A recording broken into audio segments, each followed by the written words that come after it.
Hey guys, my name is Scott Niemeier and I'm the lead pastor of High Point Church in Friendswood, Texas.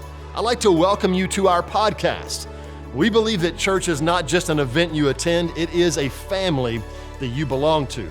We also believe that it's God's plan for every person on their spiritual journey to know God, to find some freedom from your past so that you can discover your purpose and ultimately you can make a difference. And we exist as a church to help you on that journey. We hope you are inspired and encouraged by today's message. Let's jump in and let's get started. We thank you so much for this opportunity to be together. God, I thank you that as we take a few minutes to be able to open up your word and to be able to hear what your word has to say to us, I thank you, God, that our hearts would be open, our hearts would be stirred. God, that we would come to a place of action in our life. And God, I thank you that you are so caring, God. You love us so much that you care about where each one of us is at and what we're going through and what we're facing. So God, I just give you permission now just to come in and reveal yourself, God, to each and every person through your word today. We thank you for that. We thank you for lives to be touched and changed. In Jesus' name, and everybody said, amen. We're in the middle of a series entitled, You Asked For It. This is where we've actually taken some questions that we put out a survey every Easter and allow you to kind of give some feedback as to what you would like to know more about. And one of the things that everybody really wants to know more about is stress and anxiety. So how many of you have ever been stressed? Come on. I love it. I feel like I'm talking to the whole room today. Sometimes I ask you guys a question and like two people raise their hand and I'm like, I don't know if I'm talking to the right crowd today. But I love it. Today everybody's like, yes, we've all been stressed before. We've been stressed out. We've been under stress. We've been facing so many things that stress comes on. And what I've learned is that when stress comes on, it can turn into anxiety. And then when anxiety sets in, it begins to affect the way that we can operate in life. And I want you to know that the world has solutions for this. And I'm not here to knock those solutions, but I'm here to actually tell you that God has solutions for this also. And whenever we look to his word, you might be shocked at actually how much he has to say about this particular topic. And so it seems like everybody that I talk to these days is stressed out about something. That there is busyness of life. It's like the culture and the world that we live in today creates these opportunities for us to be able to do so much all the time. And that busyness creates a level of pressure that creates a level of stress for us. And many times that stress will begin to crack us or break us under that pressure. There's many factors. Studies would show that go into what causes stress for people today. Number one is money. Everybody say money. I mean, money causes stress. How about work? Work, man, you can be stressed out from work. Your boss may be telling you this or that, or maybe you are the boss and your people that are working with you are stressing you out about this or that, or maybe decisions you have to make, or trying to push forward in different areas. All those things can kind of cause stress. Another area is family. How many family can cause stress, right? Family can be a big place where stress can begin to develop and begin to kind of come out in different ways. Another area is our health. Many times our health, what we're going through in our health, can cause some stress to us. But I want to give you some solutions for stress according to the Word of God. And I know what you're thinking right now. Come on, Pastor, give me a message that'll make it all go away. Come on, come on, give me the 1, 2, 3 punch that will just make it all go away. Give me the magic pill so that I can just make it all disappear. Well, first of all, God never promises to do that. I hate to kind of burst your bubble here, but God really never promises to do that. What he does promise, though, is to give you the ability to stand up underneath the stress and underneath the pressure. Amen. So he has promises for his children. Sometimes it's not exactly what we think he ought to be doing, but he definitely gives us promises so that we can have the ability to stand up under the pressure. This is what stress means. This is the actual definition. It's when pressure is asserted on an object to the point that it begins to break. I love this, that pressure, this is what stress is pressure is greater than the capacity. So when the pressure on your life becomes greater than your capacity to be able to handle that pressure, that's when stress begins to happen. How many of you guys have ever seen a lawn chair before? All right, everybody's seen a lawn chair, right? Silly question. You know, back in the old days, they had these kind that were like, I don't know, they were like woven together, like my grandparents had those, you know, lightweight, they kind of fold out, you sit on no problem.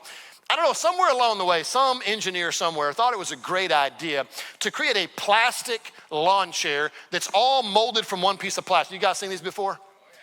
Hey, listen, I'm always taking the over and under when people sit on these and the legs start looking like giraffes, you know what I'm saying? Like the legs start flaring out and you're like, oh, I don't know if it's gonna make it or not. In fact, I've actually sat in one myself and busted it to pieces. So here's the deal. There's kids' version of these as well, right? So now we're trying to create this same model for our kids. And just think about a guy like me sitting in one of those kids' chairs. I would just crush it to pieces. Here's the deal. The chair does not have the capacity to handle the pressure.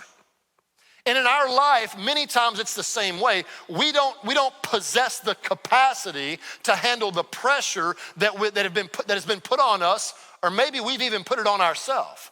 And so I want to help you today with that. And so I've got some bad news for you, and I've got some good news. Y'all want to start with the bad news? Okay, because we're going to get to the good news, always good. Here's the bad news. The bad news is the pressure's not going away. Y'all are like, man, Pastor, I thought I was going to come to church today. You're going to make me feel better. I'm not feeling good yet. Now listen, I'm going to tell you right now, the pressure is not going to go away.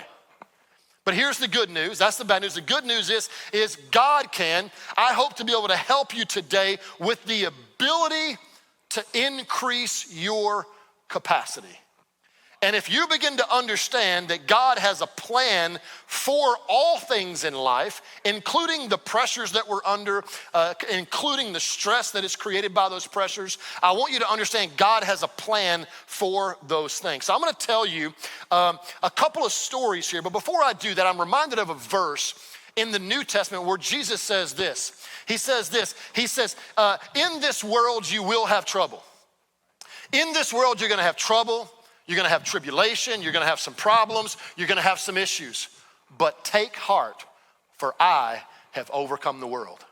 So Jesus is saying, listen, I have overcome the world. There is a peace that you can have that can go beyond what the world can explain. Which means he is the Prince of Peace. He is the Lord of Lords. He's the Alpha, the Omega, the beginning and the end. He has the ability, he cares enough about us as his children to be able to offer this. So he says, listen, in this world you're gonna have trouble, but take heart because I have overcome the world. I wanna give you two stories today. One from the Old Testament, one from the New Testament. And then I hope to give you some practical steps that will help you to deal with some stress in your life, to be able to increase the capacity to be able to handle the pressures of life. The first story in the Old Testament is the story of Moses. Now there was the children of God, and the children of Israel, the children of God, Israelites, they were under oppression. In fact, they were in slavery to Pharaoh in Egypt. And God calls upon a man by the name of Moses, speaks to him through a burning bush, calls him out and says, I want you to deliver my people. You've heard many people say, in fact, the Bible says this, that there was 600,000 men that were in slavery. Scholars today actually believe, with women and children, that there was over 4 million people in slavery. And so what was happening here is God says, I want you to go to Pharaoh, tell him to let my people go. Of course, you know he does that. They have all the plagues that come up. Eventually, they get set free. They get out into where they're going to escape, and they come up against the Red Sea. And they think to themselves, what am I gonna do? You've pulled us out here, Moses, so we can die in front of this Red Sea. Of course, you know, Moses raises up his staff. The Red Sea parts. 4 million people walk across on dry land. And then they get to the other side, which is not the promised land. It's actually the wilderness. And what began to happen in the wilderness is that when you have 4 million people, there's gonna be problems. There's gonna be pressures. There's gonna be stresses. And in fact, in that time, there was only one judge. His name was actually Moses. And so imagine this. There was people that had disputes and issues and situations and problems, and they begin to come to Moses. So Moses is sitting down every single day, and he begins to hear all the problems so that he can judge and tell people what to do to make sure they can resolve their problems. Well, here's the crazy thing. There's 4 million people, and the line, for a lack of a better word, is around the building. I mean, it is a long line. And people are standing out there for days and days just to stand in line. Now, how many of you know that there can be people in your life, usually in close proximity to you, that can say some things that can help you? If you understand the power of relationship, you can understand that God will place some people in your life, that he sets them there to be able to be used by God to be able to help you through things. Well, there was a guy by the name of Jethro, which happened to be Moses' father-in-law. And I don't know about you, but I've never thought, is anybody, first of all, anybody here named Jethro? Okay, I think I'm safe then. I've never actually thought of a guy named Jethro having any wisdom. I always think of the Beverly Hillbillies, right? Like Jethro, and I'm like, I don't know about that. But anyway, so here, Moses' father-in-law, his name is Jethro, and he's actually full of wisdom. Let's pick up in Exodus chapter 18, verse number 17, he says this, Moses' father-in-law said to him, what you are doing is not good. You and the people with you will certainly, catch this phrase, wear yourselves out. For the thing is too heavy for you. You are not able to do it all alone. What a lot of us are doing, I believe, in our life today, in the society and the busyness of our life, I believe right now that what many of us are doing is not good. Can I just pastor you for a moment? I believe that what many of us are doing is creating too much stuff on ourselves, and we're creating this pressure, and we don't know how to say no because we have the outside pressures of the world saying if we don't do this, we won't be accepted. If we don't have this, we won't be looked at the same way. And what if our kids do this? And this is outside pressure all the time, putting pressure on us. And so I think sometimes what we're trying to carry is too heavy for us. We're like the little chair. I'm just gonna be honest. How many of y'all know when I got married, I was 170 pounds? Well, I'm about 220 now, and I'm like, 50 pounds? Like, what happened? In another 30 years, how big am I gonna be? How many of you know if I sit in that little chair, I'm gonna crush that chair? Sometimes what we're doing is not good. It's what our life looks like. Exodus chapter 18, before I read this verse, let me tell you what Jethro's solution was. He actually said, listen, what you should do is you should find some capable people from all the different people groups. Put some over 1,000, some over 100, some over 50s, some over 10s, and allow them to handle all of the minor disputes that are going on. If anything is major, they can bring that to you, but let them handle all of the little stuff, the day-by-day stuff, and it begin to work. So verse number 23 of chapter 18 says this.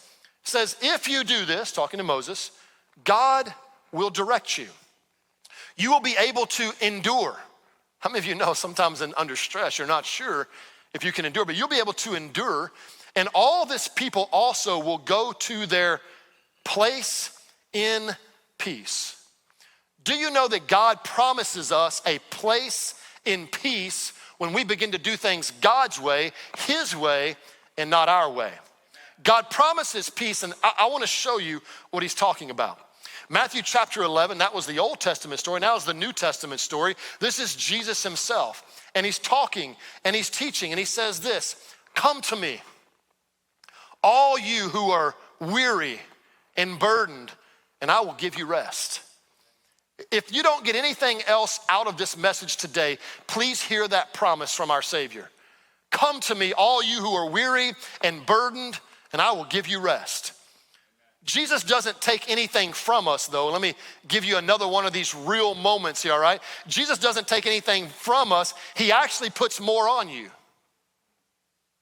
And y'all are like, man, I'm not signing up for more. I'm trying to figure out how to get rid of this stress.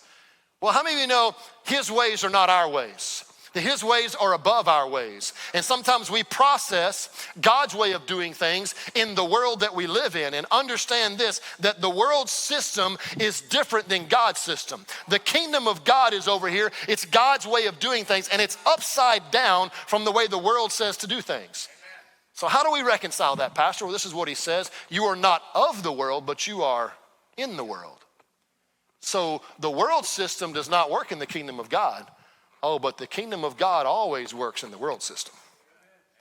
It works anywhere and everywhere because we are his children. So he actually doesn't take anything from us. He actually puts something on us. You're like, I'm confused. I don't understand. Well, let's explain it. Here we go. Verse number 29. This is what he says. He's putting something on us. Take my yoke upon you and learn from me. What? Take my yoke upon you and learn from me. This is what he says. I am gentle and humble in heart, and you will find rest for your souls. Catch this. For my yoke is easy and my burden is light. My yoke is easy and my burden is light. Let me explain to you what a yoke is if you don't know. A yoke is a piece of wood. A piece of wood that would have two holes in it, and those two holes would fit over the head of oxen. There would be metal rings on top where they would actually put the reins through so that the farmer with the plow could put the oxen side by side, yoke them together so they couldn't go do what they wanted to do. So that they could actually side by side begin to work together in unison, to be yoked together going the same direction. And so Jesus is saying this, to take my yoke upon you. Here's the crazy thing. If you look up the word yoke that Jesus uses here, this is what it actually means in the Greek. It means well managed and custom fit.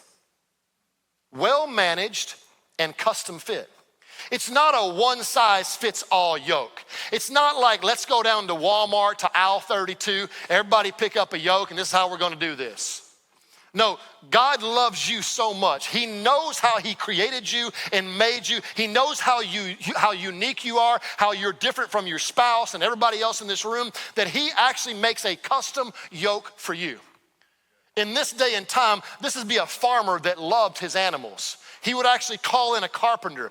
Carpenter would get out whatever measuring string they had at that time, and he would begin to measure the oxen. He'd begin to make sure that how big the shoulders were, how big the neck was. He began to make a custom yoke for those animals. And you say, Pastor Scott, why would they do that?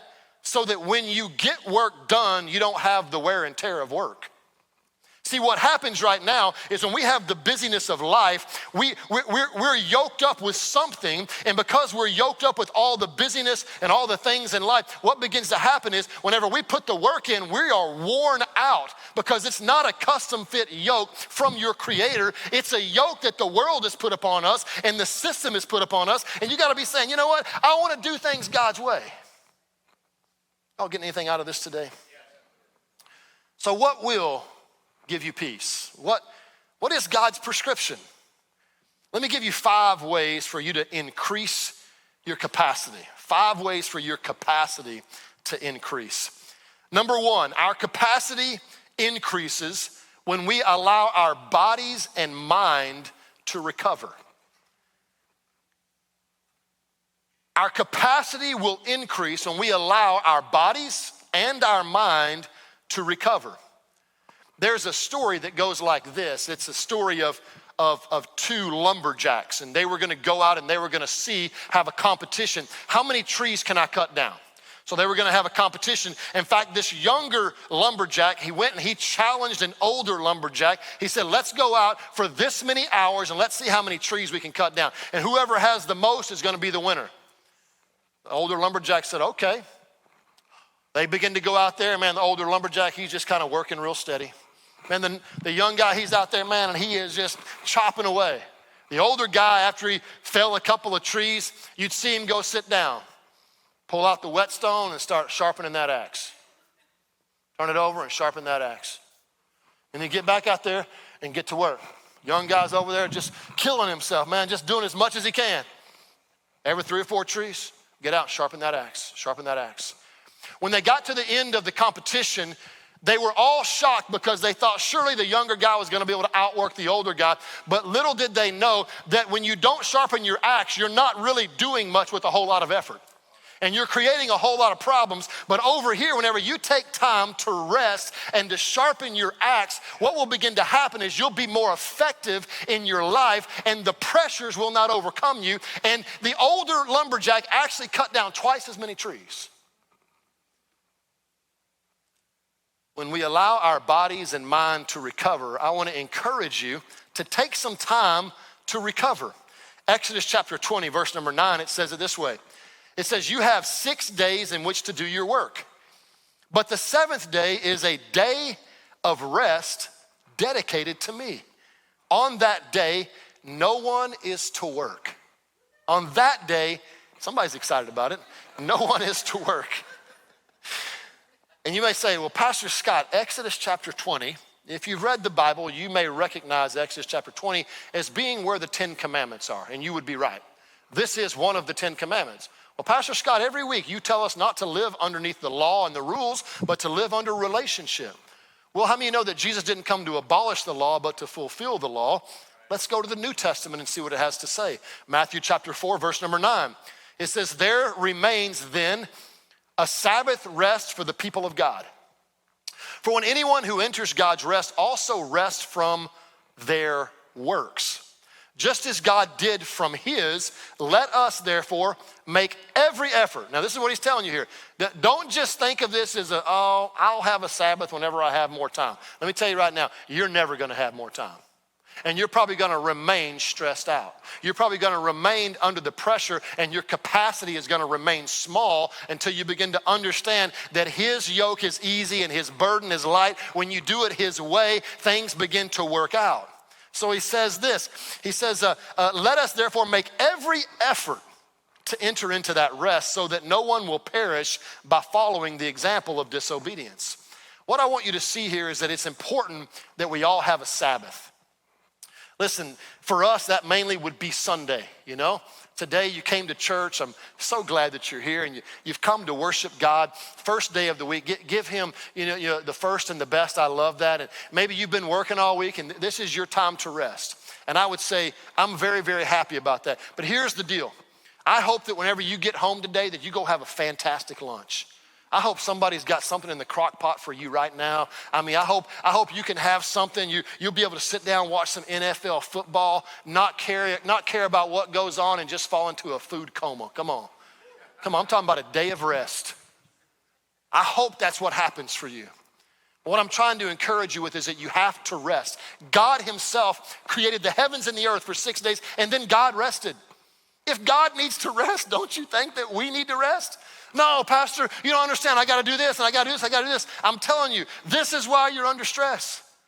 Take a day to recover. And when you do, you'll be more successful in every area of your life. Number 2, our capacity increases when we know who we are.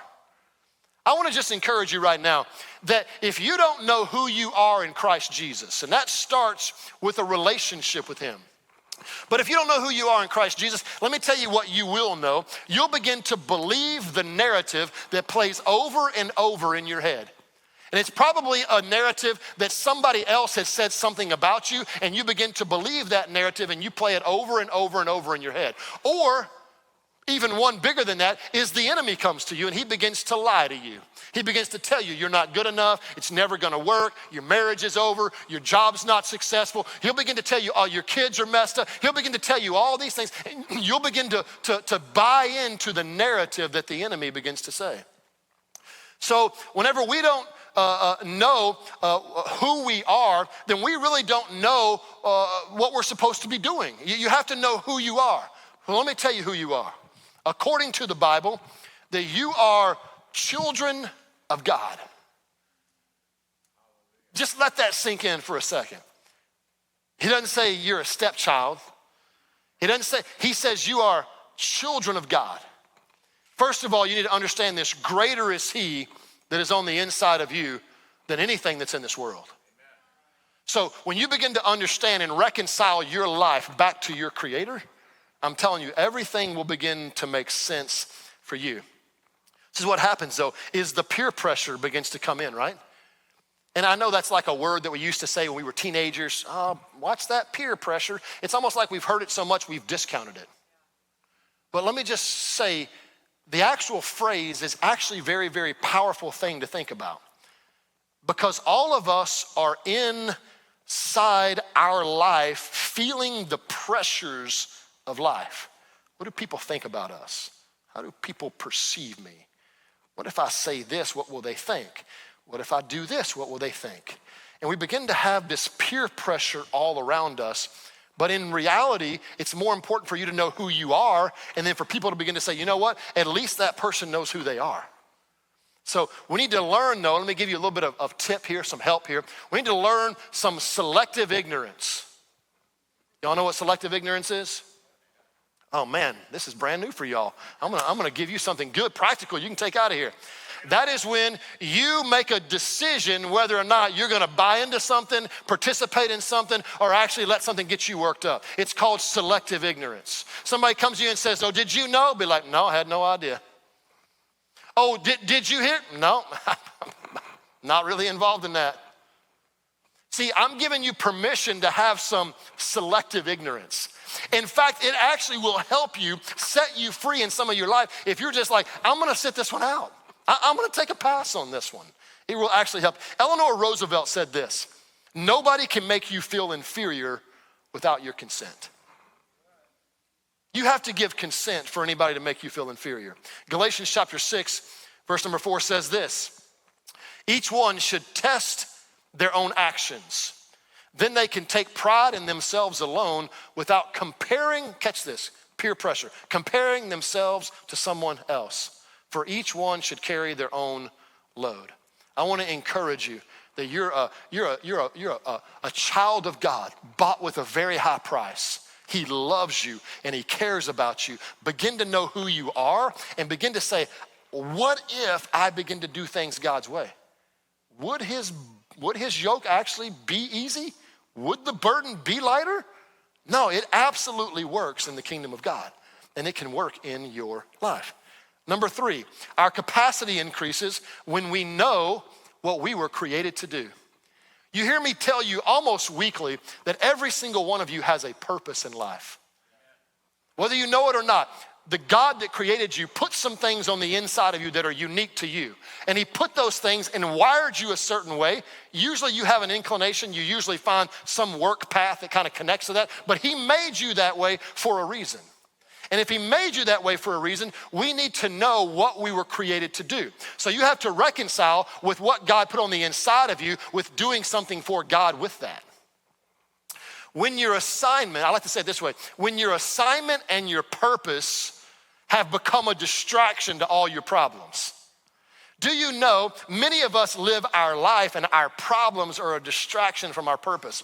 Well, Pastor, I wish I could, but I got this going on, and I got this going on, and I got this going on. We got that going on, and I got, Pastor, I got 4 kids, and, they're all going 4 different directions. I don't know if I'm coming or going. I'm not even sure if I've seen my wife this week. I get it. I've been there, I've done it. But I want to encourage you with this. So know why you were created, because there's a principle here, a spiritual principle that can unlock, that can free you up and still be successful in this area. So when your assignment and your purpose have become a distraction to your problem, you pay so much attention. Why am I here? What am I supposed to be doing with my life? And all of a sudden, when you begin to reconcile that and begin to give God a place to be first in your life, he'll begin to work all the other things out. Paul, the author of 2/3 of the New Testament, most of the New Testament, this is what he was. He was shipwrecked. He was snake bitten. He was in a storm out at sea for days, he's always trying to figure out how to help all the churches he planted because they're all doing crazy stuff and doing different things. And he's got all these issues, all this stuff. This is what he says about every one of them. Minor inconveniences, like a mosquito. Just brush that off. Why? Because his eyes are fixed on God. His eyes are fixed on the things that are unseen. He can begin to say, all this stuff, I don't carry it, God carries it. I'm doing it his way, and it's all gonna work out. 2 Peter chapter 1 says it this way, therefore, my brothers and sisters, make every effort to confirm your calling and election. Catch that. Your calling, in case you were wondering if you had a calling, It says, my brothers and sisters, make every effort to confirm your calling and election. For if you do these things, you will never stumble. If you begin to reconcile my purpose in life, my calling, what God has called me to do as a believer, then you're never gonna stumble. This is what it goes on to, I put this in your notes. Your calling has a competitor. It's called busyness. Your calling has a competitor and he's vying for time and position all the time. It's called busyness. Let's do a little experiment. How many of y'all know if one is good, two is? Are y'all okay, class? All right. If one is good, two is? If $1 is good, $2 is? If one car is good, two cars is? If one house is good, two houses? If one kid is good, two kids are? I got you on that one. Y'all like, I don't know, Pastor. Come on, if one spouse is good, two is wrong. Don't even think about that. But don't we live in society where that's what they tell us? If one is good, two is better. More is always better, right? More. Well, maybe. This is what Solomon says. Solomon in Ecclesiastes chapter 4. Solomon, by the way, noted by God as the wisest person that ever lived. This is what he wrote. Better one handful with tranquility than two handfuls with toil and chasing after the wind. But better to just have a little bit and understand what's going on and have some tranquility in your life. What's the opposite of stress? Well, it's peace, but it's also, what is peace? It's tranquility. So one handful with tranquility and two handfuls with toil and chasing after the wind. So I just want to encourage you with that number 4, our capacity increases when we are supported by others. I can't stress this enough.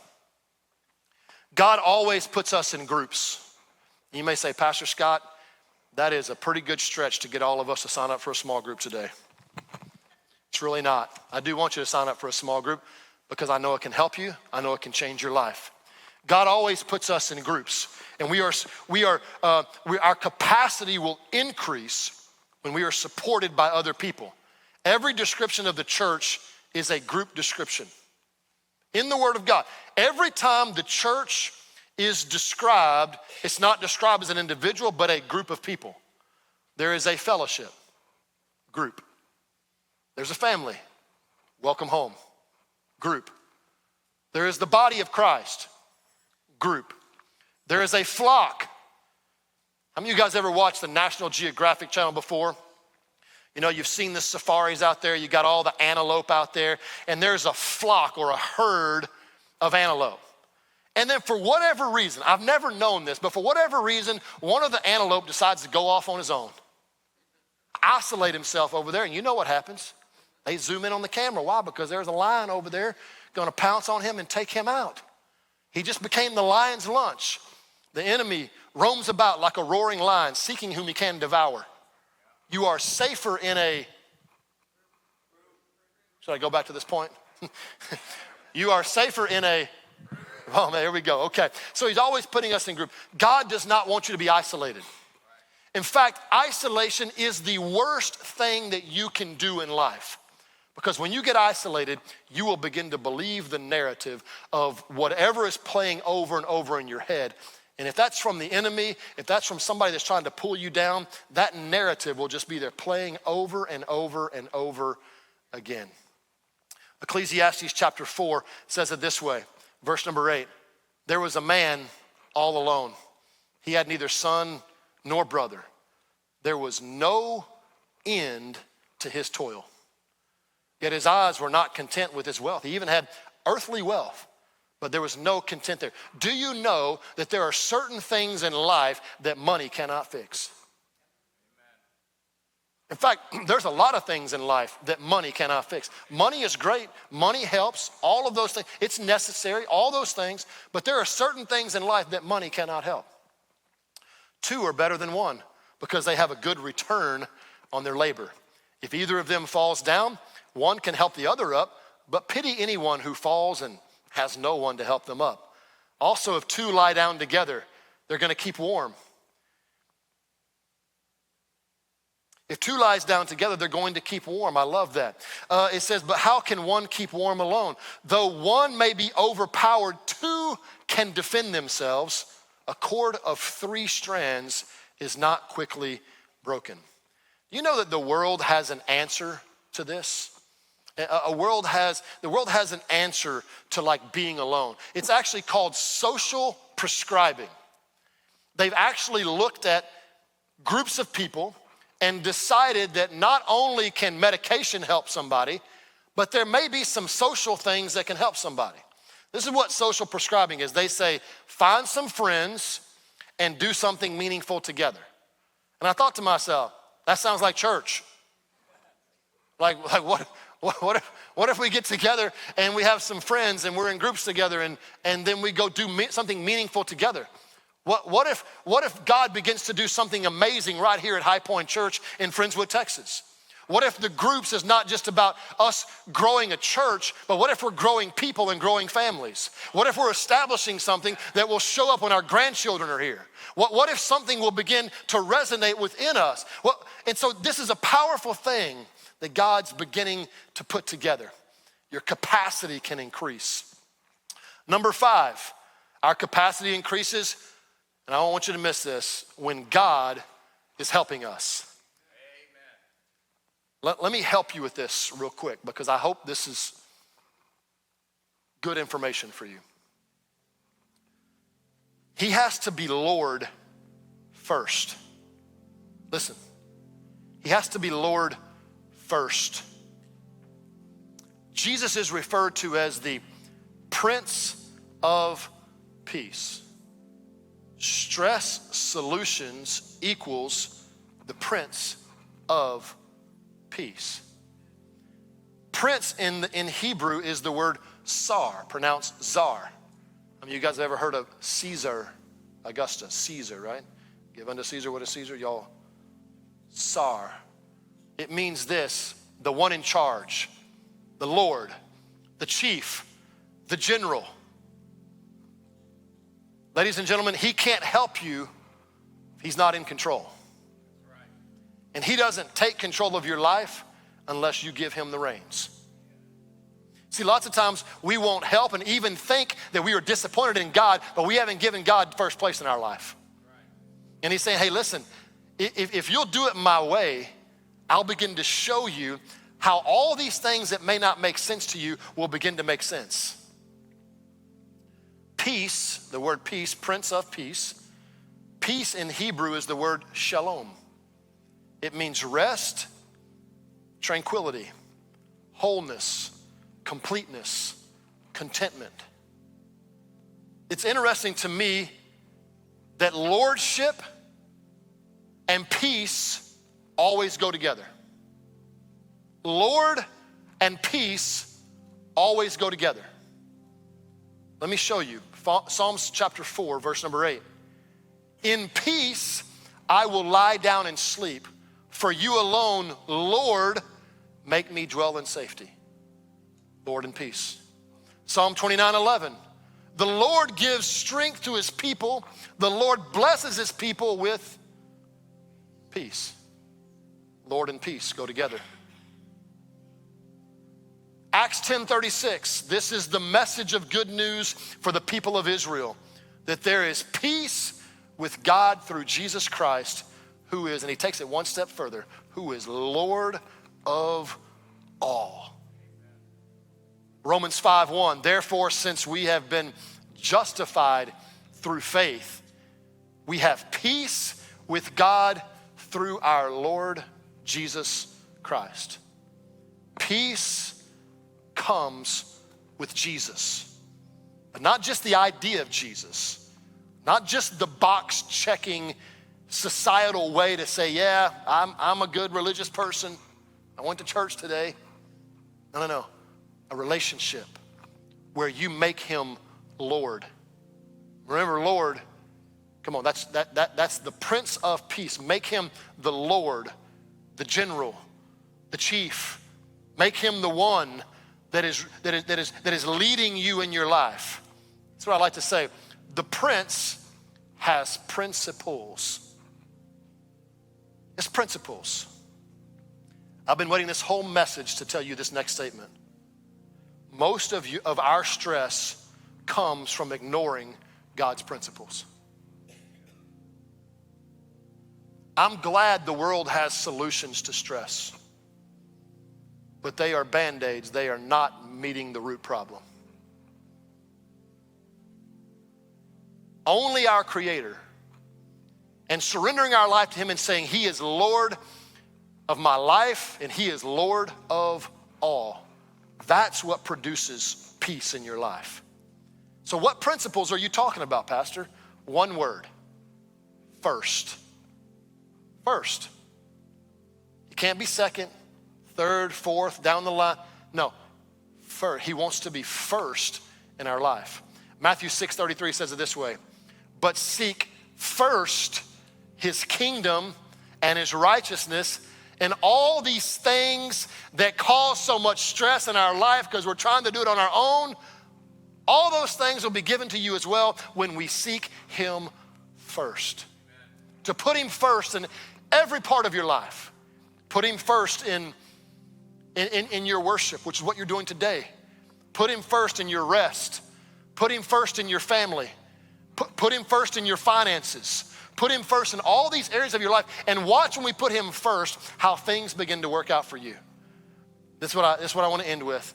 Peace comes when I put God first. Amen. Peace comes when I put God first. I want to pray for you this morning. Maybe it's this afternoon now. The Texans have kicked off. I have no idea the score. It's probably not good though. I want to pray for you. If you don't mind, bow your head and close your eyes. If you're here today and you say, Pastor, it really resonated with me.